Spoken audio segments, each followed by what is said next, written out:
providing an additional update as we have moved now into the investigation phase of this tragic incident. I'll be making some prepared remarks and will not be taking questions. My name is Chief Sean Barnes, S-H-O-N-B-A-R-N-E-S, and I'm the Chief of Police for the Madison Police Department. The past 24 hours have been a flurry of emotion, sadness, anger, disappointment, grief for the Madison community. We were brought together by a tragedy. And today, 3 families woke up this morning to the world without a loved one. That can never be outdone. In the midst of this tragedy, our community has come together in an incredible demonstration of support from Madison and indeed the state of Wisconsin and our nation. I cannot express enough gratitude to the many emergency response agencies who provided direct support to the Madison Police Department. We could not be standing here today without the men and women of law enforcement, specifically the Madison Fire Department, surrounding EMS agencies, Dane County Sheriff's Office, Monona PD, Oregon PD, the University of Wisconsin Police Department, the ATF, the FBI, Fitchburg Police Department, and Cottage Grove. A special thank you from me to all of these agencies. Thank you so much. These agencies and many others responded to the scene and or took calls for service within the city of Madison to allow us to focus on this tragic incident. Student reunification with their loved ones could not have happened as swiftly as it did without the assistance of SSM Health Dean Medical Clinic, as well as the Quick Trip. Additionally, many people worked well into the night and supported local restaurants, the community who came together and provided food and other logistical support for our team. Yesterday, we came together as one team, as one Madison, as one country, and we should feel incredibly proud about our response. I'll be providing some updates at this time, but before I do that, I'd like to provide an important clarification. Yesterday, after looking at the computer-aided dispatch system, it seems as if a call came from a second grader. It actually read the call came from a second grade teacher. That was a mistake. That's my responsibility, and I apologize, and I clarify that today. Updates from the 8 p.m. briefing from last night. The Madison Police Department is committed to transparency.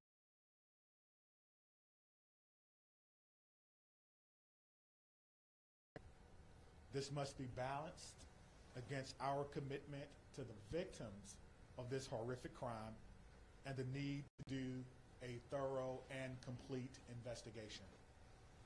As a result, I recognize many of you may have questions that I cannot answer at this time. I ask for you to keep the victims in your mind and respect their right to a thorough investigation. I also will not be taking questions at the conclusion of this press conference, but your pre-submitted questions serve as the basis for updates that we're providing for you this afternoon. If your question is not answered, it is due to an ongoing investigation. Okay. We know a document has been widely shared on social media. At this time, we cannot verify its authenticity. We have detectives working today to determine where this document originated and who actually shared it online. At this time, we cannot verify the document. We ask that you not share the document or spread any information that may be false. Our department will provide an update on this document when we can. There are always signs of a school shooting before it occurs. Some of you have reached out about Rupnow's social media activity prior to yesterday's shooting. We're looking into her online activity. We're asking anyone who knew her or who may have insights into her feelings leading up to yesterday to please contact the Madison Area Crime Stoppers. Again, anyone who may have known her or knew what she was feeling or going through at that time, please direct those inquiries to Madison Area Crime Stoppers. That number is 608-266-6014 or at P3 Tips. P3 Tips. We will not be releasing specifics about these social media accounts at this time. Identifying a motive is our top priority, but at this time, it appears that the motive was a combination of factors. Again, we cannot share that information at this time because we do not want to jeopardize the investigation and those who are currently cooperating with us. All patient status remain unchanged. The 911 calls are the record of the 911 Communications Center, and their standing operating procedure is not to release documents in open and active investigations. Again, we are working to authenticate the documents that you see online that some are referring to as a manifesto. And as soon as we do that, we will let you know. Now, the process for doing that is looking at original documents that may have been taken from the suspect's home, looking at information that may be on laptops or on computer to determine if this document originated from our suspect. Any disciplinary records would be under the purview of the school. Some of you have asked whether or not she was troubled or whether or not she was troubled at school. We do not have those records. We're not the proprietor of those. On the question of bullying, we're talking to students to understand whether bullying was one of those multiple factors that I mentioned earlier. Some have asked if people were specifically targeted. Everyone was targeted in this incident, and everyone was put in equal danger. Today, numerous MMSD schools were targeted by false threats, often known as swatting. We're working closely with the Madison Metropolitan School District to determine where these originated and to investigate this call. We do not believe that there are any current threats to any Madison area schools, and will continue to investigate these calls and any threats of violence as they come in. Let me be clear on this point. Making false threats is a crime, and we are working with the district attorneys to prosecute these crimes as information is gathered. And if we have to do that, we certainly will. I encourage all parents, all family members to talk to your loved ones about this. We will determine where they originated. We'll use federal partners if we have to and levy those charges as well. As we continue to investigate what happened yesterday, we're keeping the victims and their families in the front of our minds. We want to thank the countless people and organizations who've reached out to support them, as well as the Dane County Victim Witness Unit and the Dane County Emergency Management, who provided direct support to the families. To the Abundant Life Christian Academy, this is a hurting and haunting situation, and the many survivors will need our continued support, and we pledge to give them that in the days, months, and even years ahead. As a community, we must not allow violence or any act of violence to define us. We refuse to allow hate or destruction to win in this city, but rather we will honor our survivors, our victims through love, support, and the Madison way. Please continue to take care of yourself and take care of each other. At this time, we have several officers who are working today who was working yesterday. They were given the opportunity to stay home on what we commonly refer to as an administrative day. They were offered peer support, emergency assistance program through our city. But those officers chose to come to work today and serve their community. So at the end of my remarks, I'm going to find each and every one of them and personally shake their hand and thank them on behalf of a grateful city, and a grateful administration, and a grateful department and profession for their act of selfless public service. Thank you, Mayor. Thank you, Chief.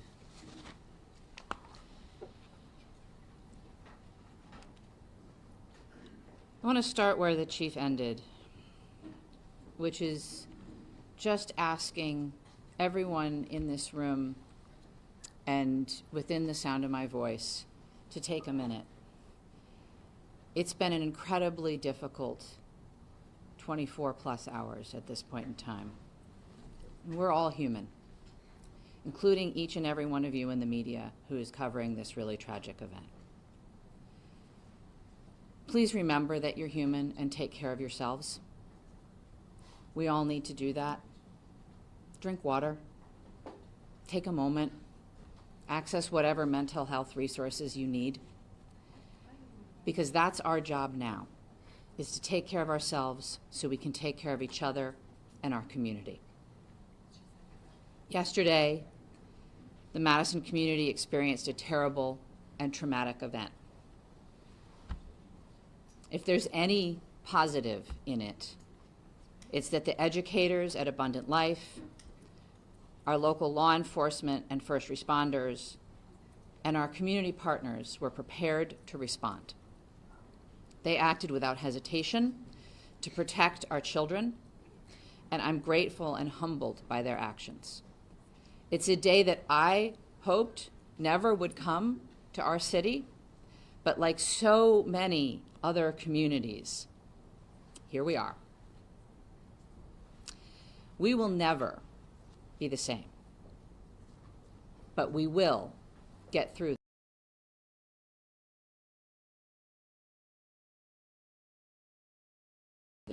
That everyone, please respect the privacy of the victims, their families, and those in the Abundant Life community. Right now, our full focus is on caring for those impacted. First and foremost, the victims and their families, the Abundant Life students and educators, our first responders, the students and educators across the city who woke up this morning and went into a school building not knowing if they would come home tonight. The incredible bravery of that act.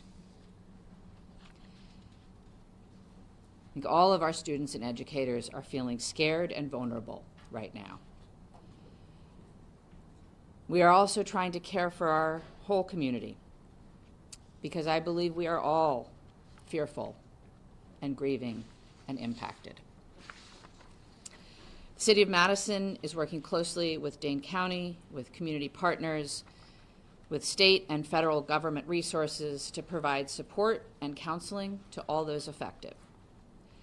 I want to direct folks to a new city resource website that's available at cityofmadison.com/resources, which includes trauma-informed community resources, updates, community mental health resources, and information about vigils, other public events, and where folks can donate to support the Abundant Life families in our community. cityofmadison.com/resources. If you wish to support the families, the request is that come in the form of financial support through a site set up by the United Way of Dane County.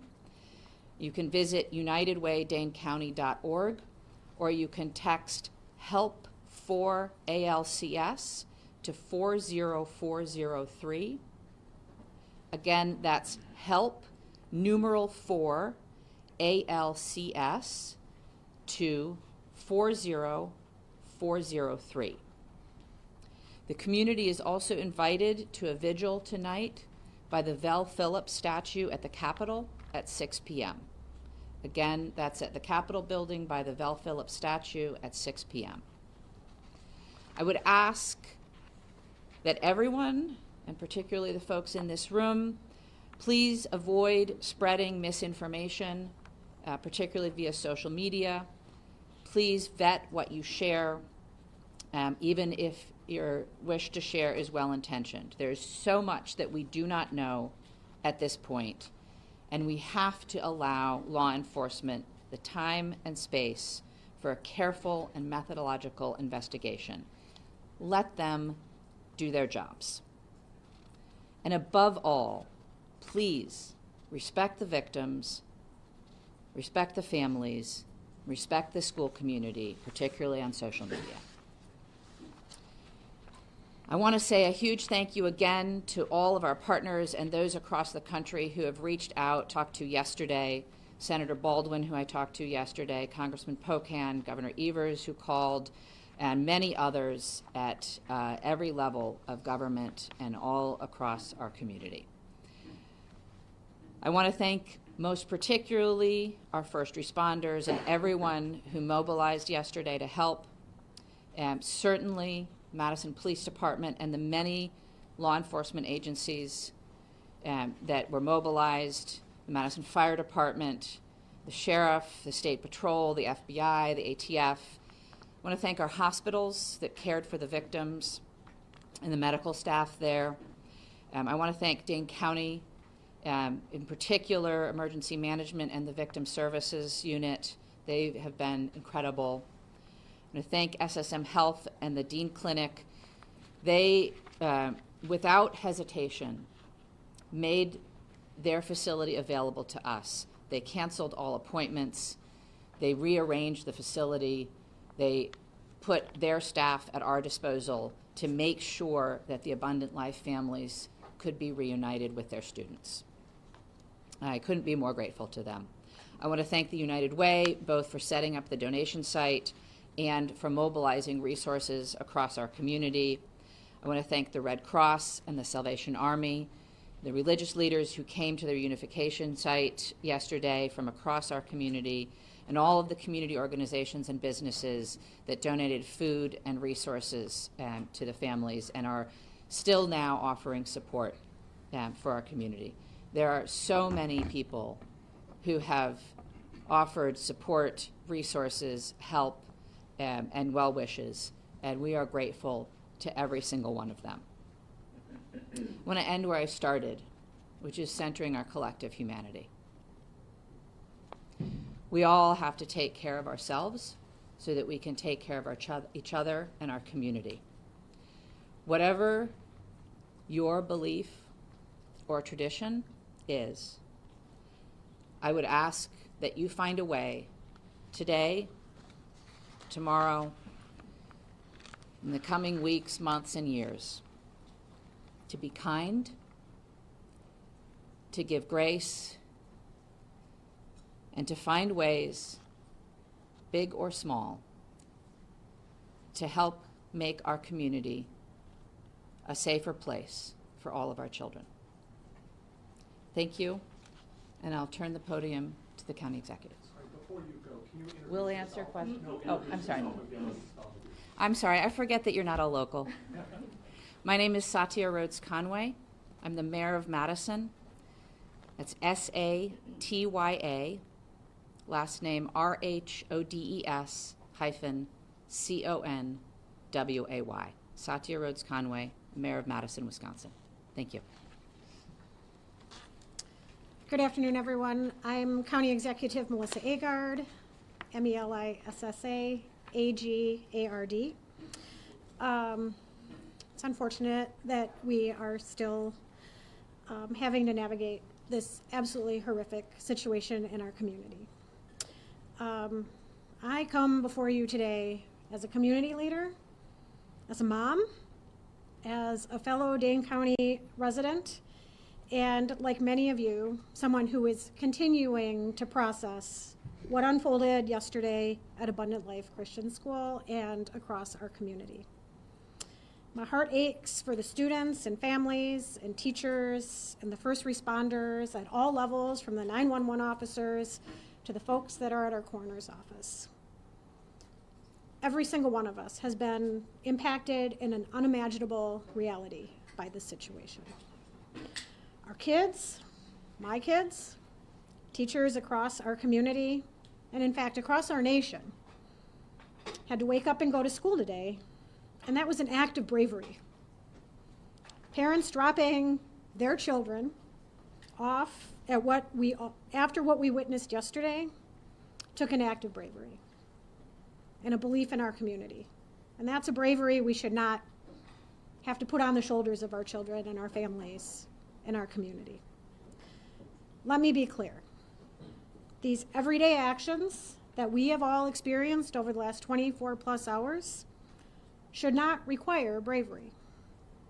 They should be routine and joyful, especially at the end of a year, wrapping up a semester. Our kids should be laughing and learning and thinking about pajama day as they're heading into the holiday season. But right now, that's not the case. And right now, it's okay to not feel okay. That's how we move forward. And for some, the weight of this tragedy is overwhelming. I'm sure they're feeling sad and anxious and numb. We've heard that even from our police chief. And for others, they might just be feeling a little bit off, unsettled by the images that our news coverage is delivering to them in the fast-breaking social media world. And it's playing on repeat. And I am grateful for what it is that you all do. But this is impacting people in a different way. And I want you all to know, and people across our community, that their feelings are valid and they are not alone. Seeking support, talking to someone you trust, simply admitting that you're not okay is not a sign of weakness. It's actually a sign of strength. And whether you're feeling hopeless or scared or just not quite yourself, know that there are resources here in Dane County and in our community that will be here and continue to be here to support you in order to help people move forward through the healing process. Believe me, we are in this together. That is the Dane County way. That's what we do best. Through painful conversations and tears and hugs and vigils, we're going to heal. We're not going to be the same, but we're going to heal. Part of that process is setting aside complacency and demanding change. As someone who's front row seat to the inaction of addressing gun violence in our communities, I'm not stepping aside from that mission in my life. There's going to be public debate about the motives and other aspects of this mass shooting, but let us remember this fact. Gun violence is the #1 killer of children in this country. That's a legacy we cannot accept. We cannot accept that. Part of the reason I feel so pained by this tragedy is that mass shootings feel like something that's ominous and hovering, and we're all wondering where and when the next one is going to occur. And guess what? It happened here. It happened right here. And I am so proud of the folks that I work with at the county and that the mayor works with in the city and our partners at the federal, state, and local level, and how it is that we've stepped up and responded to support people. Could we do better? Could we do different? I am sure. But did we do well? I am proud of the work that has been done in this community over the last 24 hours. And I assure you all today that we are going to continue to work like hell to stop future tragedies and to support our community that has been harmed by these actions. And for anyone that's out there listening, anywhere in this amazing world that we live, whether you're grieving or you're scared or you're angry or you're unsure or you're curious, take care of yourself, take care of the people who you love and whose lives you touch. Talk to someone, anyone. If you're not comfortable calling a number, there is someone in your life you can reach out to. No one is alone through this. We are strong in Dane County, and together we're going to get through this. And I know that there are questions that we all want answers to. And I am hopeful that we will have those answers sooner than longer. But please give us the time to do this right so that we can learn how to prevent this from happening in the future and support those that have been most impacted in our community. We are doing everything in our power at all levels in a collaborative way to prevent this type of pain from ever happening again in our community. Can I assure that? No, but we are going to work as best as we can to that end. So thank you to each of you for carrying these stories, for taking care of yourselves, and for delivering these messages to the people in our community that just want one more piece of information. Thank you for being here. All right. The county executive and I will take some questions. We obviously cannot answer questions about the investigation, but happy to take others, and we'll turn to Dylan. Sure, Lucas from the State Journal. Just for the county executive, as a former lawmaker, can you just talk generally about what the laws are in Wisconsin in terms of children's access to guns? Our laws in Wisconsin are far too lax when it comes to access of guns by children. And I do believe that we should have safe storage laws. We should have background checks. We should have red flag bills.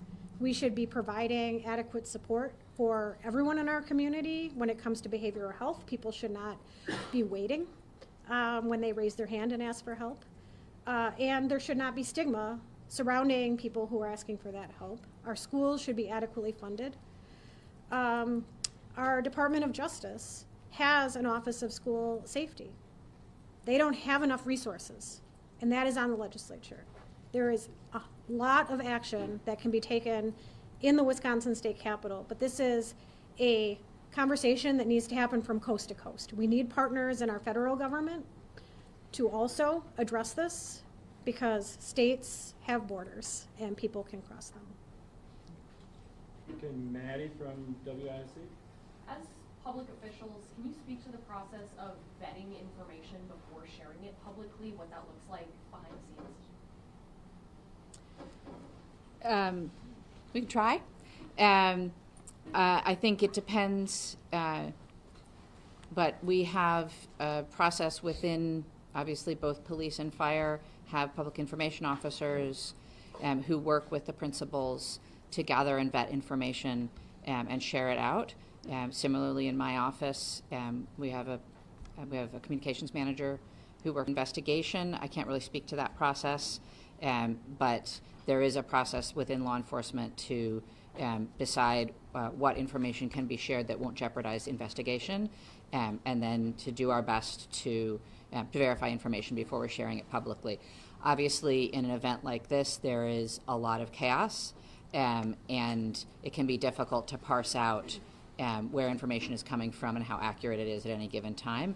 And so in a developing scene, sometimes we will share information that's not 100% correct. But as you've seen already, the chief comes back and tries to give out the best information we can and correct any mistakes. Scott, do you have anything? Do either of you believe that there ought to be charges brought against the parents or anyone else involved in this incident? I think it's far too early to comment on that. As the investigation proceeds, I think law enforcement will take the steps necessary, but we don't know nearly enough yet. Cody, do you have a question? Okay, Madison. Seeing as Police Chief Sean Barnes is not here, maybe somebody else who is here with law enforcement can speak to this. He mentioned yesterday that the family or the father seems to be cooperating. If you drive past the house that they were searching, that doesn't look like the home of somebody who was cooperating. So maybe can you explain to an untrained eye the state and the condition of the home and the manner of which it is in at the moment? Is there anyone here that can speak to that?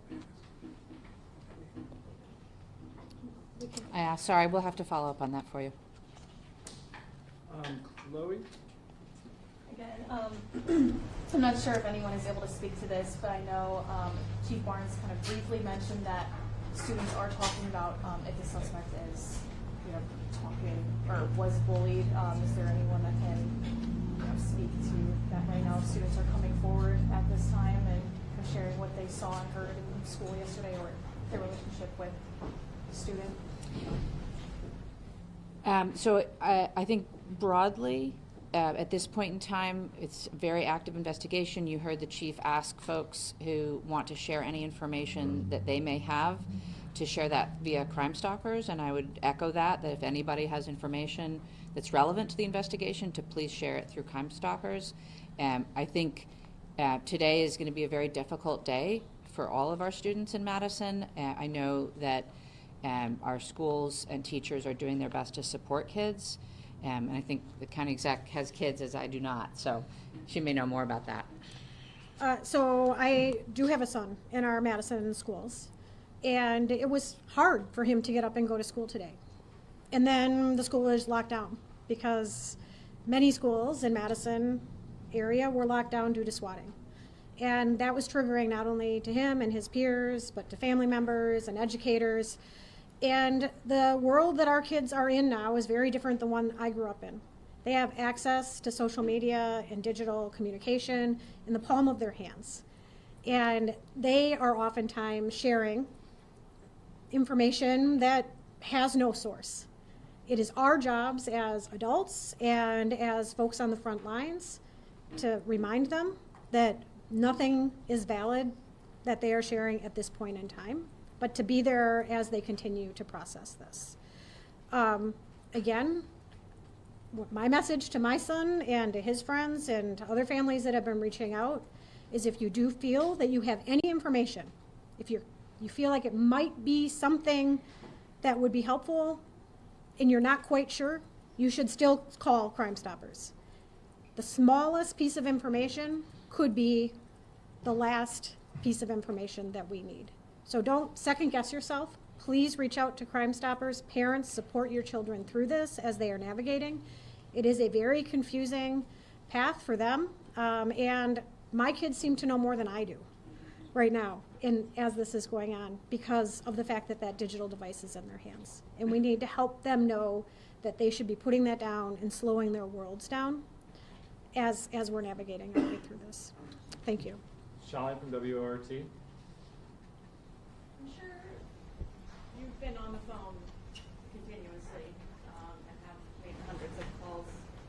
Could you talk about any conversations you've had with other MMSD or other schools in the area? Yeah, I can speak to that. I have been in touch with the superintendent, and my staff have been in touch with his staff. I mean, initially it was just making sure that everybody had all the same information, and some strategizing collectively about how to make sure that MMSD schools were safe. You know, as the time goes on, you have seen this already, I'm sure, that MMSD is sharing information out with their families about how to support kids. They've shared information out with their faculty and staff about how to support kids going forward. That is something that we will continue to talk about, is how we can support, again, the students who I'm sure are confused, afraid, worried, the parents feeling the same, and of course our educators. That is part of the work going forward. I do also want to just recognize that there are schools, obviously, in our community that are not part of the Madison Metropolitan School District, and we are reaching out to them as well and making sure that they are supported and have the same level of resources. And that support is coming definitely from the state, but also from the county and the city, and will come more as we go forward. Do you want to add anything? Cameron from WMTV.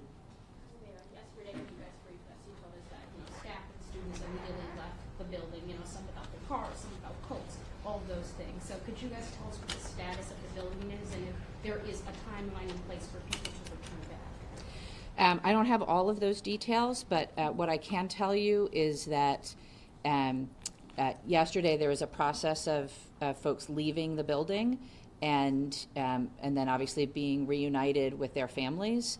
The building is a crime scene and will be under investigation for some time to come now. But obviously, the police department will work with the school and the leadership at the school to do what they can to make sure that people have access to things that they need. All right, James from WISN. Yeah, my question is for law enforcement and or DOJ. Yesterday it was said, and I want to quote this, there are almost always observable behaviors before something like this happens. And I see Trish nodding your head.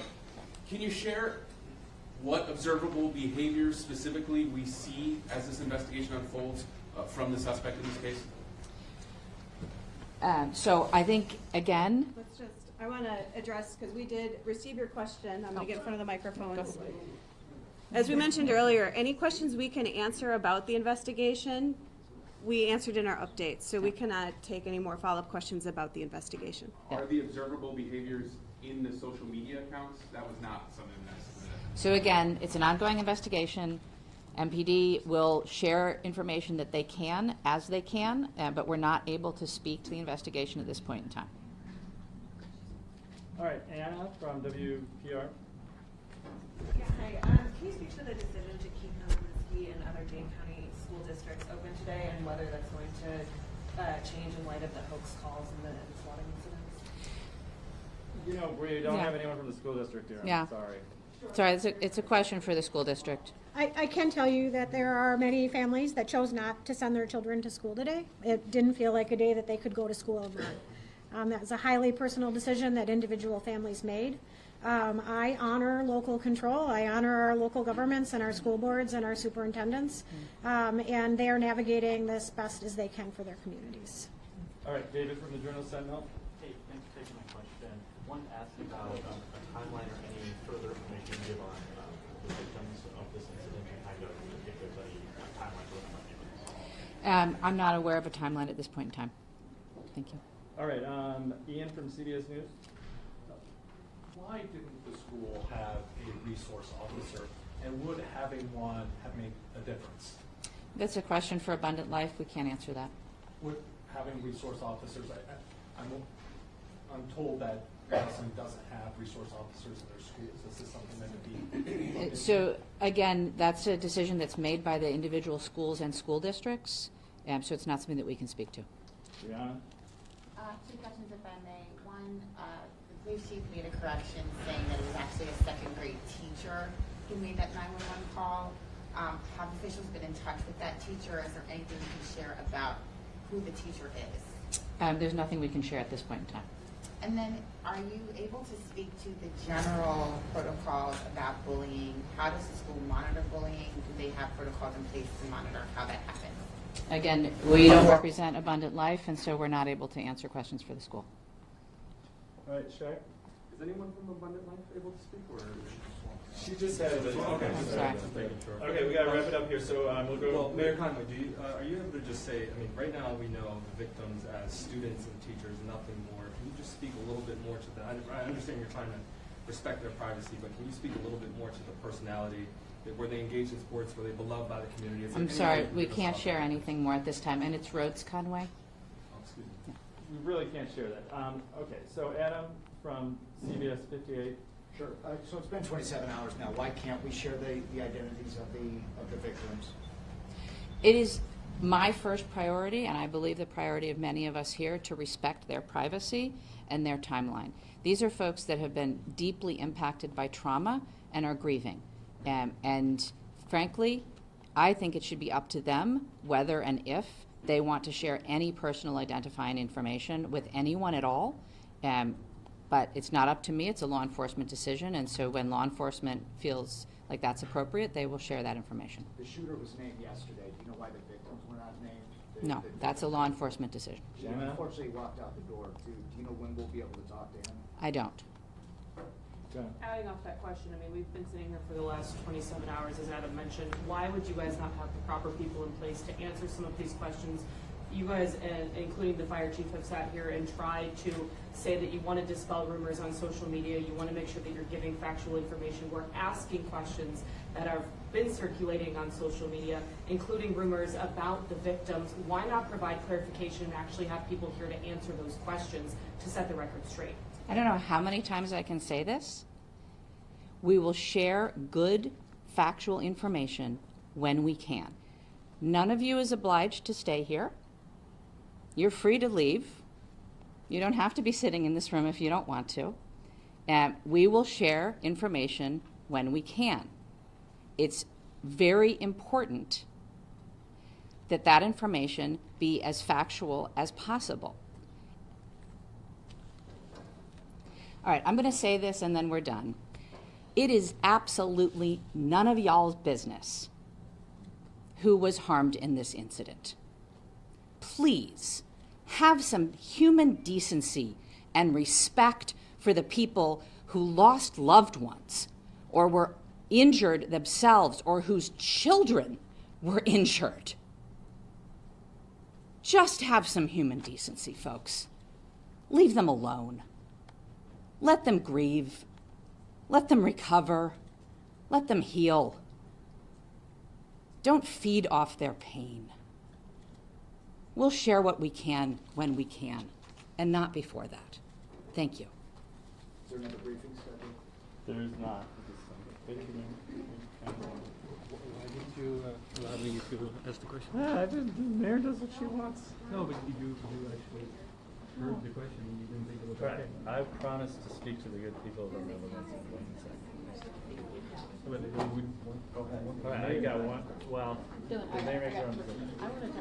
No, you made the decision for the mayor because you heard the question, so you didn't think it was okay.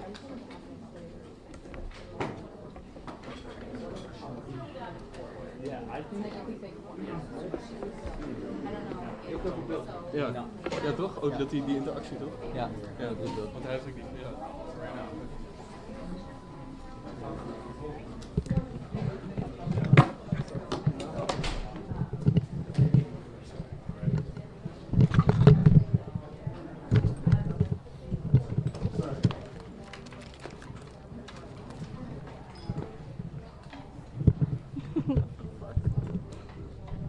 Someone lent this to me. Was this? I'll take it though. Oh wait. We got like